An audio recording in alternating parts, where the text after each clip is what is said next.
Goeiemôre geliefdes. Het is baie lekker om saam met julle so hier in die kerkgebou te wees vanmôre. Ons gebed is dat die Here deur sy Gees en deur sy woord met ons elkeen sal besig wees en dat sy liefde en sy genade ook oor ons as 'n gemeente uitgestort sal wees. Baie hartlik welkom aan besoekers. Julle is regtig baie welkom. Geliefdes, kom ons raak stil voor die Here. Ek het hier 'n prentjie weer saamgebring. En dit is soos omdat dit 'n opvolg is van verlede week se boodskap. En 'n aansluiting daarbey het ek dieselfde prentjie gebring van 'n soldaat wat kniel by 'n graf. Die graf het die kruis op, die Here Jesus wat oorlede is, wat opgewek is en wat die dood vir ons oorwin het. Hierdie soldaat wat met sy mondering daar kniel en bidend voor die Here is. So, my gebed is dat hierdie prentjie ook vir ons help vanmôre om die woord van die Here oop te sluit. En daarom kom ons raak stil vanmôre en ons gee dit wat binne in ons harte is oor aan die Here. Die Here is die ewige God, skepper van die hemel en die aarde. Hy word nie moeg nie. Hy raak nie afgemat nie. Sy insig is ondeurgrondelik. Hy gee die vermoeides krag. Hy versterk die wat nie meer kan nie. Die wat op die Here vertrou, kry nuwe krag. Hulle vlieg met arendsvlerke. Hulle hardloop en word nie moeg nie. Hulle loop en raak nie afgemat nie. Amen. Geliefdes, genade en vrede vir julle elke een van God ons Vader en die Here Jesus Christus ons Here deur die kragtige werk van die Heilige Gees. Die Vader het vir ons gesê in Josua: wees sterk, wees vasberade. Moenie bang wees nie, want ek, die Here jou God, is by jou, oral waar jy gaan. So mag ons die teenwoordigheid van die Here beleef, oralster waar ons is en oralster wat ook al met ons gebeur. Ons gaan vanmôre 'n bietjie verder lees uit Jakobus hoofstuk 5. Jakobus hoofstuk 5. Ons gaan lees daarvan vers 9 tot by vers 11. Dit sluit aan, soos wat ek net nou gesê het, reeds by verlede week se boodskap. En mag die Here ook deur sy woord vir ons regtig begelei, ook vanmôre. Julle weet dat ons uit Jakobus, die boetie van die Here Jesus, hierdie boodskappe gekry het die afgelope tyd. Hy het met ons kom praat oor allerlei beproewings wat oor ons lewens kom, die pyn en die lyding wat daaruit na ons toe kom. En beproewings is goed wat van buite af met ons gebeur, waaroor ons geen beheer het nie. En dan het hy met ons kom praat oor versoekings. Dit is weer die goed wat van binne af, uit ons eie mens wees, ons sondige geaardheid, ons sondige mens wees, opborrel in ons lewe. Wat ook vir ons pyn en lyding bring as ons aan hierdie versoekings toegee. So ons het gehoor dat hy met ons kom praat oor hierdie versoeking, dat ons die praktiese lewe, waar daar rykes en armes in 'n gemeente is, dat ons die versoeking het om dit op so 'n manier te leef, dat ons mekaar verdruk, dat ons mekaar minag, dat ons 'n klomp dinge teenoor mekaar doen. Hy het ook vir ons gesê dat ons mekaar 'n versoeking het om vir mekaar op die uiterlike dinge te beoordeel en nie op die geestelike dinge nie. Hy het vir ons gesê daar's 'n versoeking voor ons deur om die woorde van die Here te hoor en dit op die ou einde onsself maar net daaraan af te vee, om ons rug te draai op God se woord, sonder dat dit ons lewe op enige manier beïnvloed. En daarom het hy aangesluit ook by die versoeking van die geloof, waar hy gesê het, ons het 'n versoeking wat voor ons deur lê om geloof te vat as bloot 'n woordbelydenis van ek bely dat ek Jesus ken, dat die woord vir my belangrik is, dat God belangrik is in my lewe, maar dat my lewe niks daarvan gaan getuig nie. Hy het vir ons gesê, daar is 'n versoeking wat voor ons deur lê, om ons tong onbeheerst te gebruik. En dan sê hy vir ons op die ou einde, dit kan nie so wees nie. Die versoeking om aan die wêreldse wysheid aandag te gee en nie aan die hemelse wysheid nie. Nog 'n versoeking waaroor ons saam gepraat het is dat ons die selfsugtige begeertes wat binne in ons woed, dat ons dit sal kos gee en daarvolgens sal lewe. En dan veg ons met mekaar, dan het ons moeilikheid met mekaar, dan breek ons verhoudinge stukkend ensovoorts. Hy het vir ons gesê, God begeer 'n diep innige huweliksverhouding met sy kinders. En daarom het hy gesê, ons moet tot God nader. Daar is 'n versoeking voor ons deur om onafhanklik van God te begin lewe. Ons kan vir onsself sorg, ons het God nie meer nodig nie, ons doen soos wat ons wil. Ons gaan na hierdie en hierdie stad toe en ons bedryf ons besigheid en dit gaan met ons goed, omdat ons dit doen. Hy het vir ons gesê, op die ou einde, en dit was verlede week die boodskap, dat ons nie nou meer oor versoekings praat wat voor ons deur is nie, maar oor oplossings. En dit is wat ons weer vanmôre gaan saam lees. So kom ons lees, nadat ons gebid het, uit Jakobus hoofstuk 5 vanaf vers 9. Hemelse Vader, ons kom na U toe vanmôre, en ons kom lê ons harte en ons lewens voor U neer. U sê vir ons in Romeine, dat ons onsself aan U moet gee as lewende, heilige offers, wat vir God welgevallig is. En nou wil ons dit maar kom vra, Vader, dat U in hierdie praktiese lewe waar ons leef, vir ons sal begelei, sodat ons lewe voor U kan neerlê. Selfs wanneer daar beproewinge oor ons kom, en dit vir ons swaar is, en daar lyding in ons lewe is. Of wanneer daar versoekinge oor ons pad kom, en ons daarteen moet veg en moet stry, en hierdie diep geestelike stryd beleef, om aan U gehoorsaam te wees. En om dan soms te ervaar dat ons gefaal het, en dat ons toegegee het aan die sonde, wat in ons lewe kom roep het. Dankie dat U vir ons in die Here Jesus kom vrymaak. Vader, en dis ons gebed vanmôre, dat U woord, die tweesnydende swaard van die woord, ook in ons lewe sal funksioneer as 'n gemeente. Maar dat ons sal hoor wat U vir ons wil kom sê. U woord wat die lewe bring, wat lewend en kragtig is, om ons lewe om te keer deur die innige werkinge van U Gees. Jesus is die woord, en mag Jesus in ons lewe die middelpunt wees. En ons as gemeente, maar nie net in ons gemeente nie, Vader, ons bid dit vir elke ander gemeente in hierdie dorp.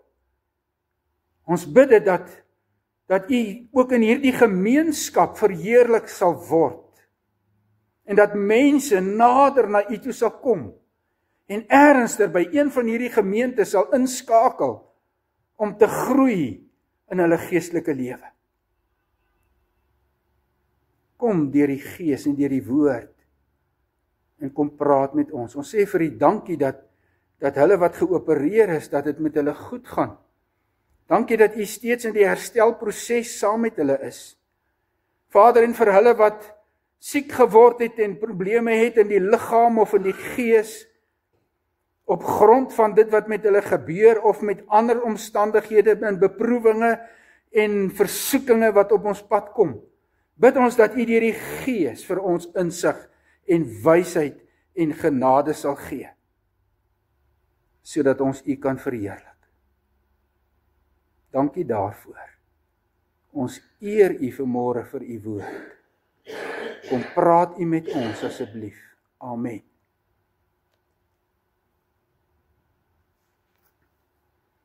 Geliefdes, ek wil graag saam met julle lees uit die woord van die Here, Jakobus 5, vers 9 tot by vers 11.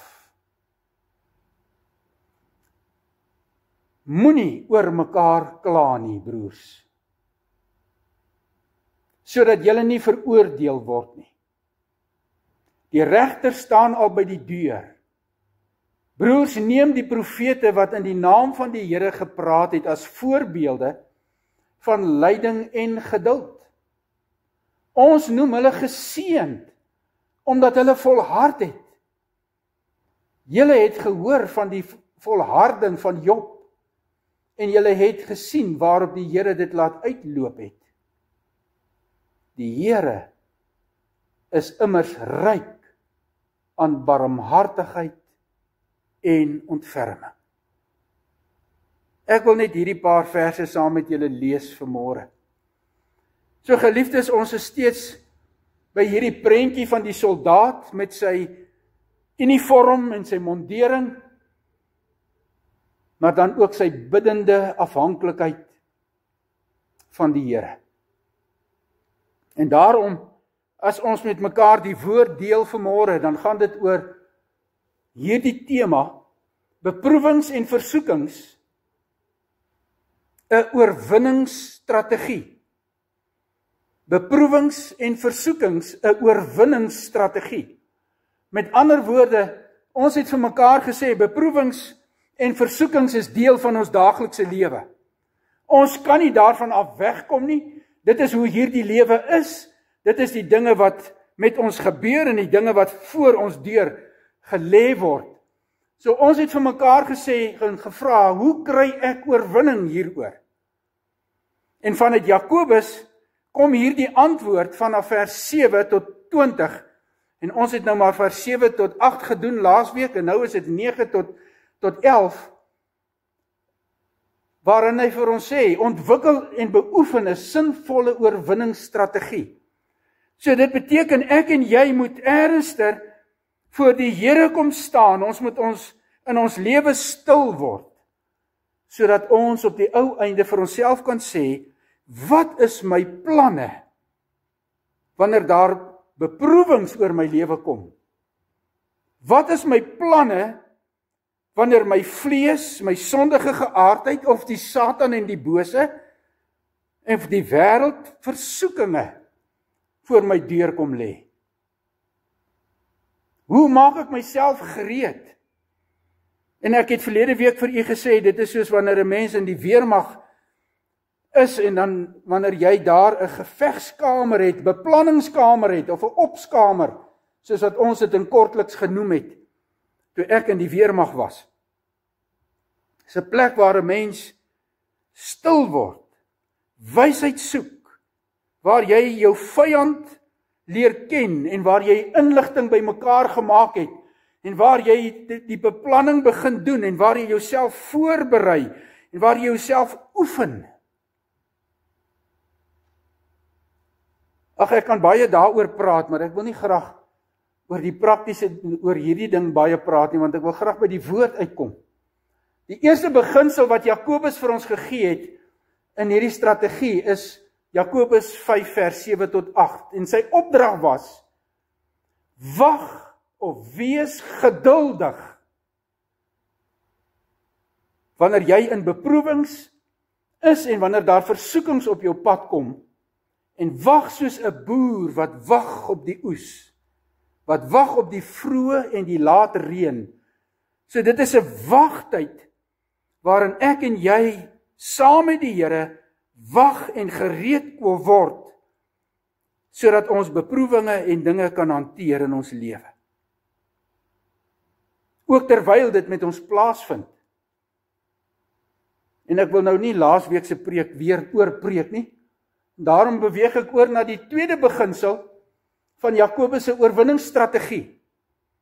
En dit is vers 9 tot vers 11.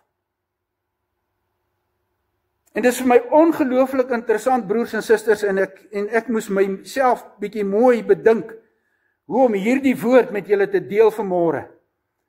Want dit lyk vir my, 'n mens kan dalk 'n verkeerde pad daarmee loop. In hierdie gedeelte sê hy vir ons, en hy begin met hierdie opdrag. Dis 'n opdrag, dis hedige tyd, tyd van die hede, met ander woorde, dis iets wat ek en jy nou moet doen.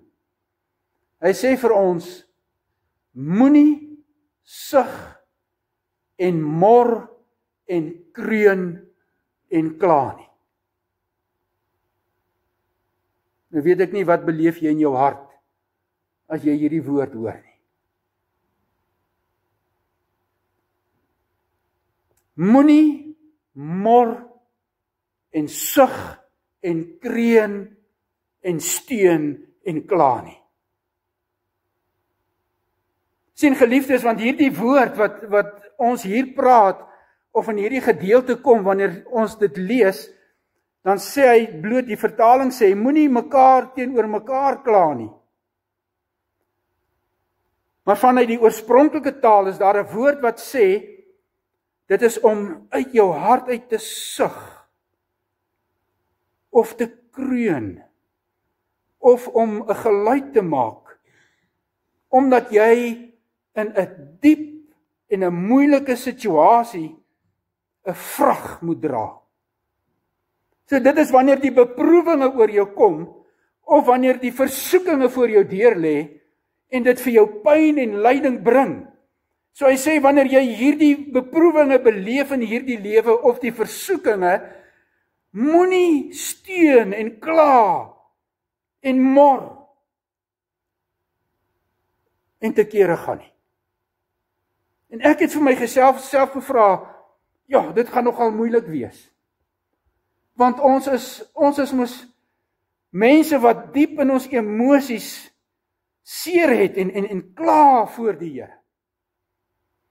En soos wat ek nou maar met hierdie gedeelte besig was, het ek nou gelees, dat hulle sê, hierdie woord in die normale taal, soos wat dit gebruik is in die Grieks of in ons taal, gaan daaroor, en dit gaan gepaard met diep en innige gebed. En dan het ek in die skrif 'n klomp gedeeltes gesien, wat dit vir ons sê, byvoorbeeld Markus 7 vers 34, toe die Here Jesus 'n doofstom man moes genees, het hy sy hande in die dowe se ore gesteek, en hy het van sy spoeg op sy tong gesit. En dan staan hier in vers 34, daarna het hy na die hemel toe opgekyk, gesug, en vir hom gesê, Efrata, dit beteken, gaan oop. So as ons oor gebed met mekaar praat, dan lyk dit vir my, dis nie wat Jakobus wil sê. Jy mag nie in gebed voor God sug nie. Want Jesus het dit gedoen. Dis dieselfde Griekse woord, wat daar vertaal word. Daar staan in Romeine 8, van hier vers 19-20 af, oor die skepping, wat ook aan die sonde onderwerp is, en vanuit die oordeel, God se oordeel wat oor die skepping gekom het vanweë die sonde, dat die skepping baie swaar kry, en dat die skepping ook 'n versigtiging het, daarna, dat die Here Jesus op die wolke sal kom.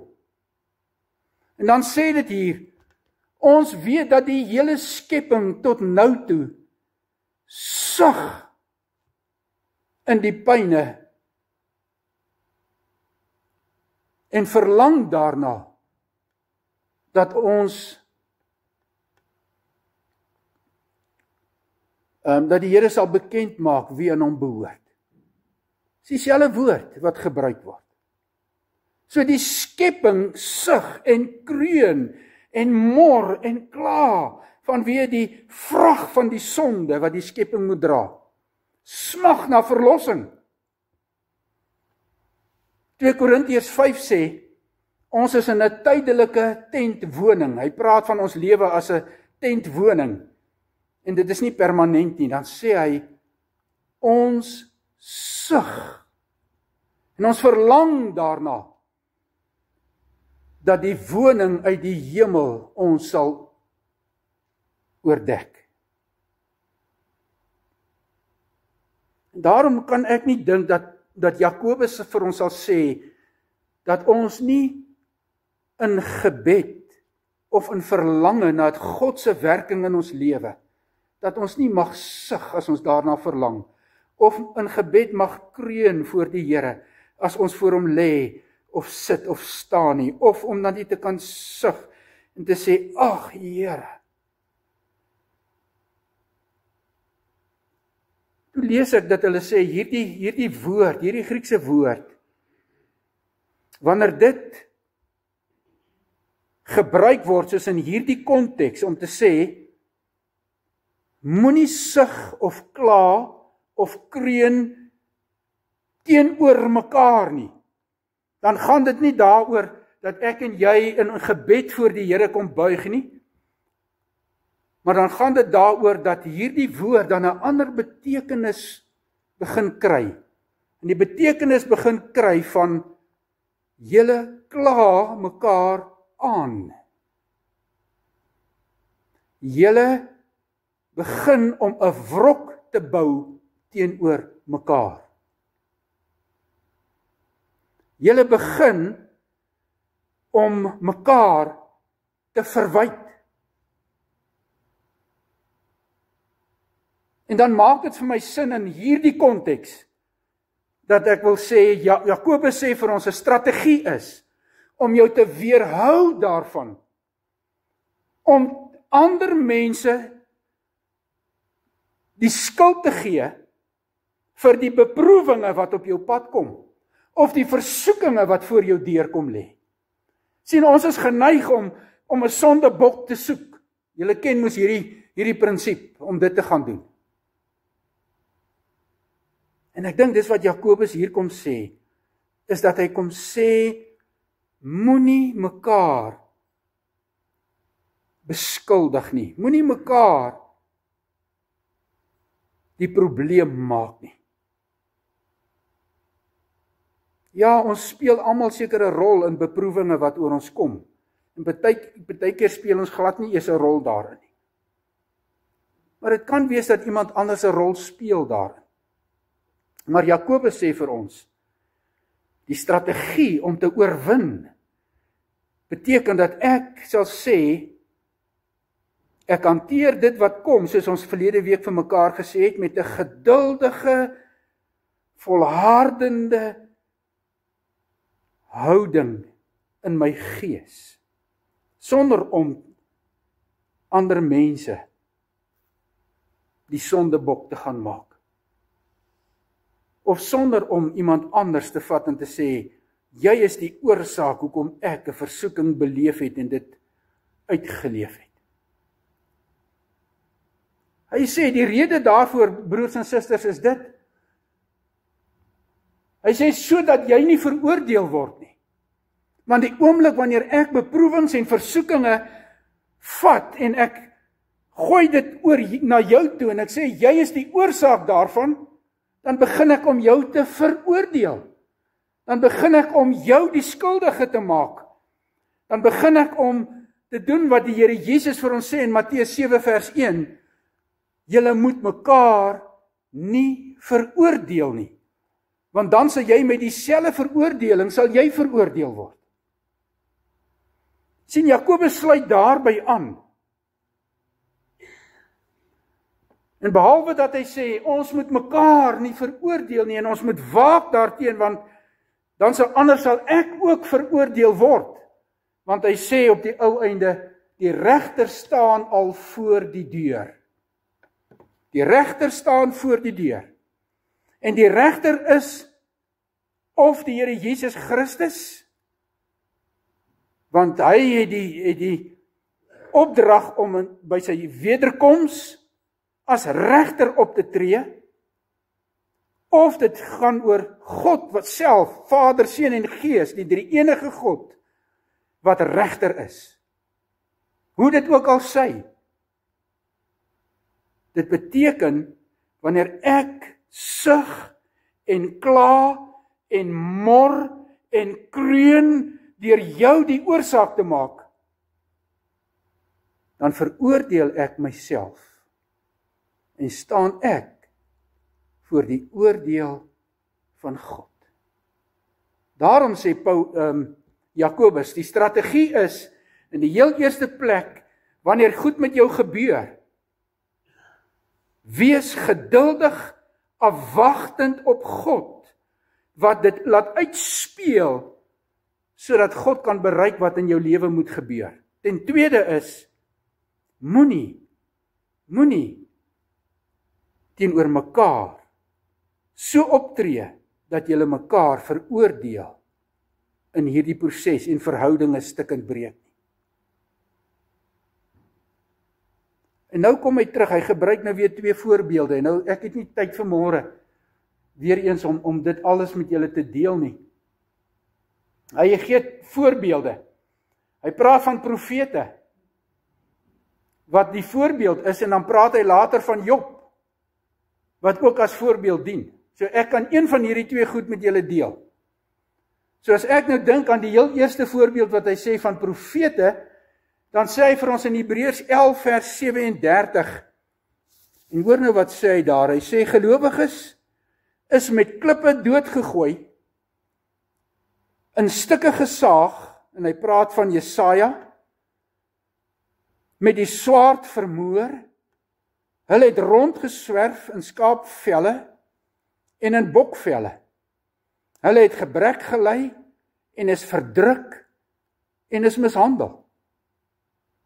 Die Here Jesus sê op baie plekke, as julle my kinders is, sal die wêreld julle haat en sal hulle julle in die tronke gooi en voor die owerhede bring en hulle sal julle beskuldig en hulle sal julle mishandel. En nou kan ek maar net die woord volg, soos wat dit hier was, en ek kan vir Jesaja of Jeremia gebruik, maar ek het nou Jeremia, want hy het hier van Jeremia gepraat. Sien geliefdes, Jeremia was 'n profeet in die Ou Testament, hy het min of meer, vir 50 jaar lank was hy die profeet, wat die woord van die Here vir sy kinders gebring het. Oor hierdie 50 jaar het daar 'n klomp goed met hom gebeur. Op so 'n stadium dat hy voor die Here gestaan het en gesê het, Here, hoe is dit moontlik dat ek u woord verkondig, maar dat dit vir my, dat ek beleef, u is nie daar nie, u het my alleen gelos. Hy kom op 'n ander plek in sy lewe, op 'n stadium waar hy kon sê, soos wat Job ook gesê het, ek verwens die dag toe ek gebore is. Want my lyding en my pyn is so groot. En kan ek net 1 of 2 of 3 ander goed vir julle sê? Hy word beledig, hy word uitgestoot uit die gemeenskap. Op grond van die woord wat die Here vir hom gegee het en wat hy verkondig, word hy beledig en uitgestoot. Hy sê vir ons, daar in Jeremia 15 vers 15 en dan ook vers 17 tot 18, neem tot in ag, hy praat met die Here, neem tot in ag dat dit oor u is, dat ek beledig word. Ek kon nie sit daar waar die gesels en waar dit gesels en gelag word nie, en dit saam geniet nie. Hy is uitgestoot. Waarom is daar nie 'n einde aan my pyn nie? Waarom is my wond ongeneeslik en wil dit nie gesond word nie? Julle hoor sy pyn en sy lyding, want hy is beledig en uitgestoot. Hy was ook in die tronk gegooi, Hy is geslaan, in die tronk gegooi en daarna in 'n put gegooi. En dit word vir ons beskryf in Jeremia 37. Dan sê hy, hulle was kwaad vir Jeremia en het hom geslaan. En toe in die staatssekretaris Jonathan se huis wat in 'n tronk verander is, in die tronk gesit. En daar is Jeremia in 'n put met sy tonnels gesit, waar hy lank gebly het. Sien, hierdie beproewinge wat oor Jeremia kom, is iets van dit wat ek en jy ook baie keer beleef voor die Here. Hier staan geskrywe, 'n ander tyd in sy lewe is hy vir 'n tweede keer in 'n put gegooi. Want hy is uitgehaal en hy moes weer voor die konings die woord van die Here bring. Maar toe hy die woorde van die Here bring, is hy weer in 'n put gegooi. En hierdie keer in 'n put wat nie water het nie, maar wat net vol modder is. En dan sê hierdie gedeelte, hy het weggesak in die modder.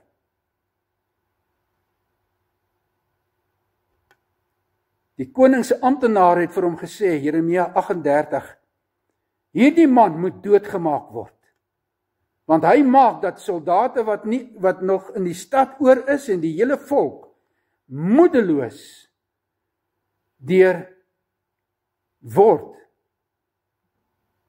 soos hy met hulle praat. Hierdie man wil nie die volk help nie. Hy wil hulle net benadeel. Hulle vat toe vir Jeremia en gooi hom in die koning se seun Malkia se put in die binneplaas van die paleiswag. Hulle het vir Jeremia met toue laat afsak in die put waarin nie water was nie, net modder. En hy het in die modder ingesak. Dis beproewinge op grond van die feit dat Jeremia vir die Here lewe. Nog 'n keer daarna, toe hy uit die put uitgehaal is hy weer in gevangenskap gesit. En dit kan ons nou gaan verder lees in Jeremia 37 vers 21. Want die koning Sedekia het hom laat roep en gevra, wat sê die Here?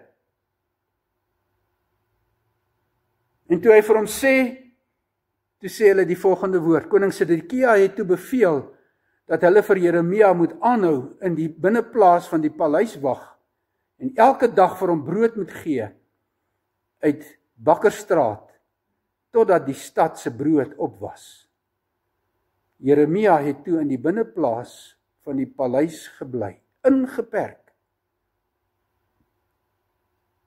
Maar nou sê Jakobus, hy sê vir ons, kyk, wanneer beproewings en versoekings oor jou pad kom, kyk na wat met die profete gebeur, dat hulle die lyding en die swaar kry verdra,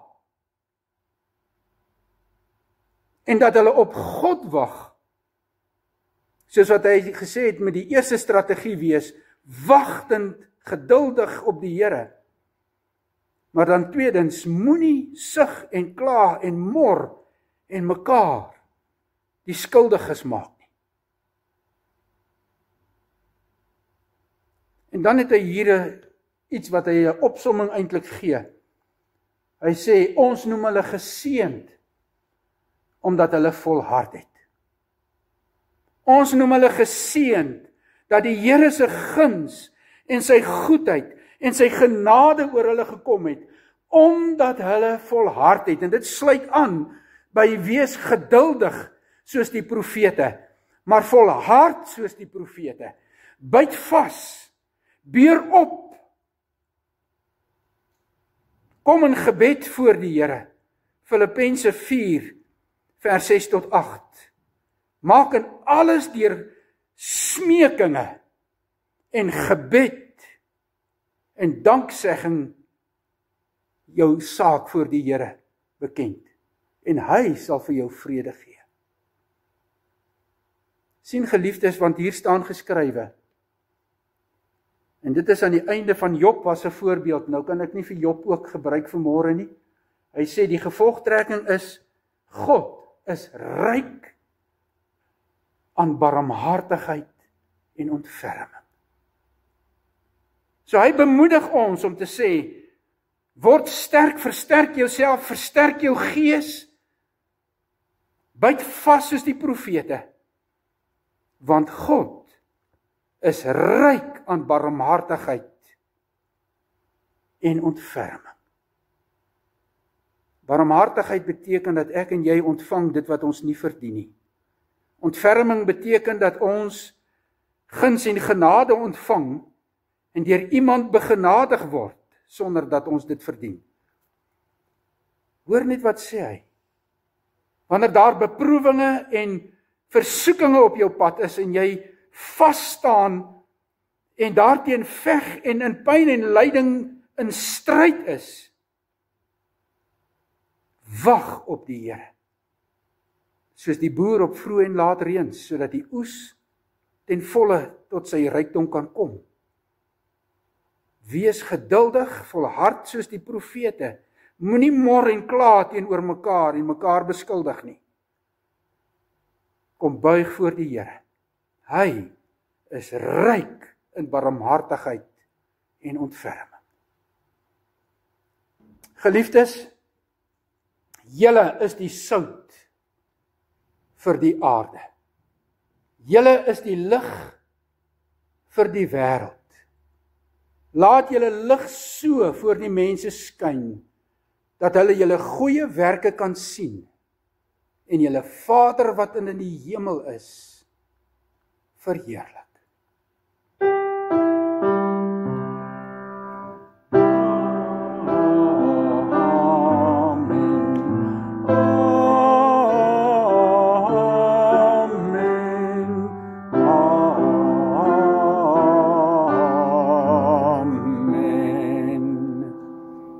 Geliefdes, die Here seën julle in hierdie week.